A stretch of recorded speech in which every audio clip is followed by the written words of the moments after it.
Hey, how's it going? My name is Pasha Kretsch, and I'd like to welcome you to my YouTube channel. On this channel, we talk all things money, business, and side income. And in today's video, I'd like to talk to you about ways to make more money if you are driving for Uber or let's say DoorDash or any other rideshare platform for that matter. Now, before we get into this video, I'd like to thank all my new subscribers and the existing ones, as well as if you found this video and you're not subscribed to my channel, if you do like my content, please hit the subscribe button. And with that being said, let's get into the video. Now, to make more money than what you're making on rideshare does not necessarily mean that you need to actually go and make more. We'll talk about the ways where we can potentially increase the earnings, but what matters at the end of the day is your bottom line. And if at the end of the day you can cut down your expenses, meaning you spend less on the items you have to have, you will end up having more money in your pocket. Now, obviously, nobody wants to pay more for car insurance, and when you're getting into rideshare, you'd like to be properly insured. You might want to actually shop around and get a couple of different quotes from the providers that actually support rideshare. And you might be even able to find a quote that's cheaper than the insurance that you had prior to rideshare, which is what happened in my case. And while you are insuring a vehicle, you might want to get a vehicle that is not going to depreciate as fast. I drive a vehicle that has a lot of depreciation because it's new. If you purchase a used vehicle that's already depreciated a little bit, somebody else paid for that depreciation for you, and that might end up being more cost effective for you. So you might want to look into getting a separate vehicle to do your Uber or DoorDash. Now, when you're looking for the vehicle to drive, you want to have the vehicle that has the best gas mileage, because at the end of the day, your everyday expense is your gas.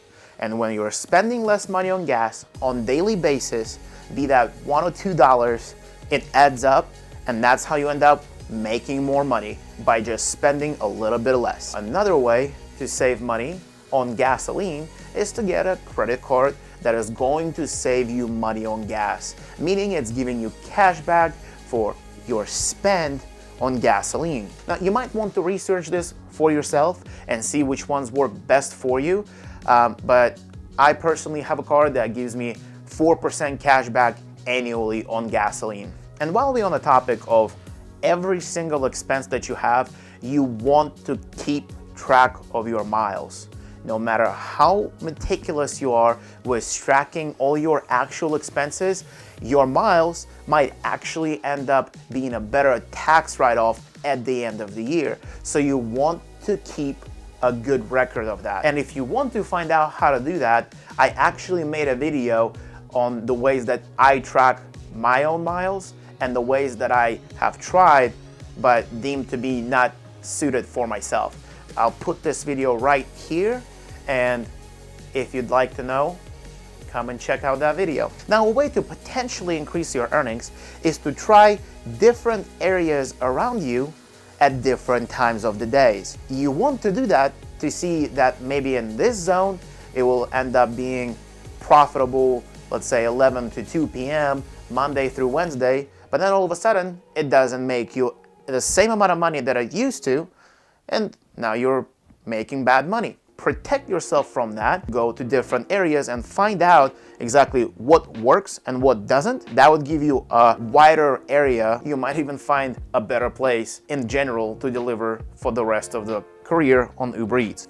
Now, don't be afraid to decline any order. If you don't think that it's an order worthwhile, you shouldn't take it. You're not going to be penalized for not taking an order. Yes, your acceptance rate changes. However, it doesn't matter. I thought it did, it doesn't. Just make sure that it makes sense for you. Now, my general rule of thumb for myself is that if it's under $1 per mile, I don't even look at what it is. I just cancel it and look for something else. And it seems to be working out fairly well for myself. Generally, you also want to look at the time that it tells you that it's going to take you to get from point A to point B, but it's not necessarily going to be the most accurate representation.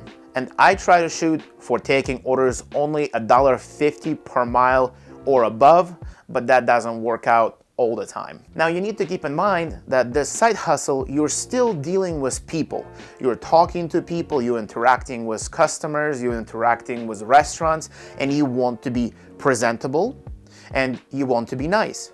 As well as you want to have a proper chain of communication. So go an extra step and let the customer know that, hey, I picked up your food. They will appreciate that, and you might end up getting better tips just because you sent them a text message to keep them updated. Maybe that order has already been canceled by another driver and the customer is frustrated, and you might not end up getting a tip because they feel like the service was bad. So let the customer know when you picked up, let them know if you run into any issues, keep them in the loop, and that will help you build this rapport with the customer that by the time you get there, they already feel like you've done a great job. You're keeping this communication chain, and now you're on the way to your customer.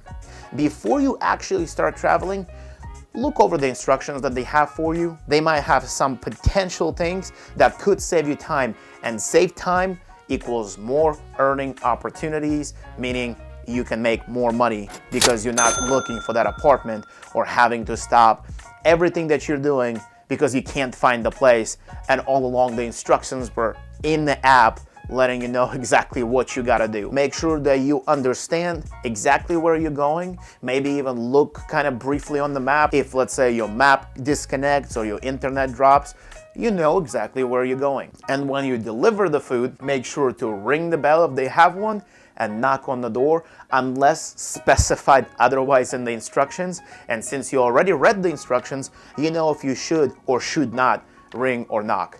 And sometimes I even send them the text message on top of that to let them know, hey, I've arrived, your food is at the door. And my tips have been pretty great ever since I started implementing these things. So let me know down in the comments when you try this for yourself, or if you have any other tips for other people coming to watch this video, because after all, we are here to help each other. Now, if you did like this video, please leave a comment down below, subscribe, and hit the notification bell.